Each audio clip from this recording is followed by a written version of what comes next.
Hey guys, welcome to ENVISION Academy. In this video, I'll be sharing an Indian folktale with you, a work of genius. Rai Valid was a ruler of ancient Sindh. He was by nature very warlike. He was never content except when mounting an attack on a neighboring kingdom or waging war against an enemy. Once ill luck befell Rai Bhalid. He was stricken with a painful disorder that prevented him from sitting on a horse or an elephant. To a man who lived by the noise and excitement of battle, this seemed his harsh punishment indeed. For some time, Rai Valid bore it bravely, but eventually found he could stand it no longer.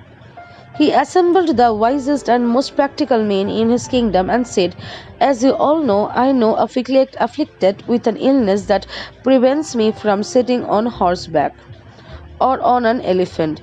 And you also know that I am passionately fond of conducting military operations and placing troops on the field. Being unable to do so, I am utterly bored and restful in mind and body.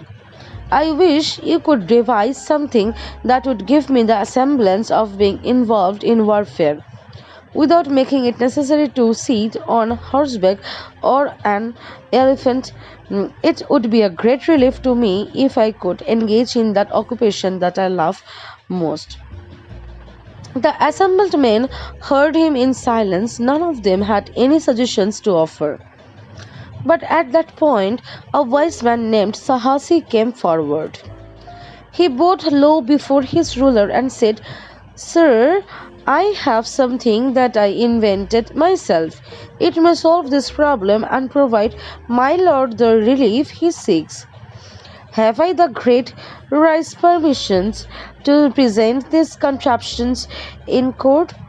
Having obtained the permission, Sahasi hurried home and came back with a complete set of the game of chess. This included all the chessmen which he had made himself and a cloth on which to play the game.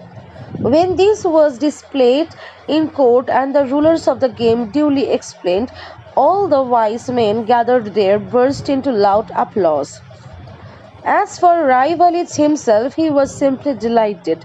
Beaming at Sahasi, he declared, "What you have accomplished is something unique. We are greatly pleased as a reward. Ask for anything that you desire, and it shall be given to you." Sahasi bowed low and thanked the king. He said, "Sir, to grant my request or not lies in the hands of your majesty, and I shall be content with your majesty's decision. But since I have been given permission, I shall state my request. I simply ask that a single grain of wheat be placed on the first square of the chess cloth and doubled on each succeeding square. What this means is 1 grain of wheat on the first square, 2 grains on the second, 4 on the third, 8 on the fourth, and so on. When all the squares on the chess have been covered in this manner, I shall be deeply grateful if your majesty would command that this quantity of wheat will be given to me." When Rai Valid heard this, he smiled a little scornfully. Addressing his courtiers, he exclaimed, "I thought of giving this man something of great value, but he has gone and asked for something utterly trivial and insignificant." At this, Sahasi bowed his head and replied, "Sir, this is the only request that I wish to make. I do not require anything more. If your majesty would be so gracious as to grant it, I shall be perfectly satisfied." By then, Rai Valid was convinced that Sahasi was out of his mind, but he had a promise to keep. He therefore commanded his revenue officials to carry out the task. The officials began their calculations in accordance with the Rai's commands, but before long, a member of the group came running to Rai Valid. This man, trembling in fear, burst out before the king. "Sir, we cannot obtain the quantity of wheat required to meet Sahasi's request in our entire country. It is simply impossible. When the Rai heard this statement, he naturally thought it was utter nonsense. "Summon all the revenue officials here," he commanded. "Let them show me how they have arrived at these absurd conclusions." The revenue officials came soon enough, though with very long faces. They told the Rai that even if the wheat produce of the whole world were to be collected, it would not equal the quantity requested by Sahasi. On hearing this, Rai Bhalit was more amazed than ever before. He was certain his officials were exaggerating, so he commanded that they provide the statement to him immediately. At this, the official and several wise men, all of them experts at arithmetic, got down to work. They did their calculations all over again, once, twice, thrice, and repeatedly, emphatically, that it was beyond the power of anyone to comply with Sahasi's request. They also proceeded to prove their point, placing a grain of wheat on the first square and doubling the number each time. They reached the 16th square. The quantity of wheat then required amounted to 32,760 grains. At the 19th square, the quantity required was 40 cent.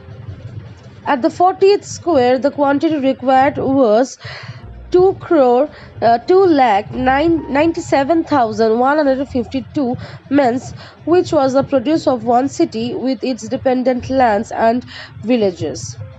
For the 50th square, it was calculated that the produce of 1024 such cities would be required. For the 60th square, the produce of 1 crore 48 lakh 576 cities, and for the 64th or less square, the produce of 16 crore 77 lakhs 70,216 cities. Taking the surface of the whole earth into the account, even if there should be one city on every square mile, there would not be sufficient to furnish the quantity of wheat required to carry out the promise given to Sahasi. Hearing this astonishing statement, Rai Bhalit turned to face Sahasi and declared, "You were indeed a genius to have invented the game of chess, and even more of a genius to have asked for this astonishing reward." It was impossible to comply with Sahasi's request, but we are not told if Sahasi received or accepted any other reward instead. We do not know, however, that Rai Bhalit was constantly occupied in playing chess right up to the time he passed away. Thank you.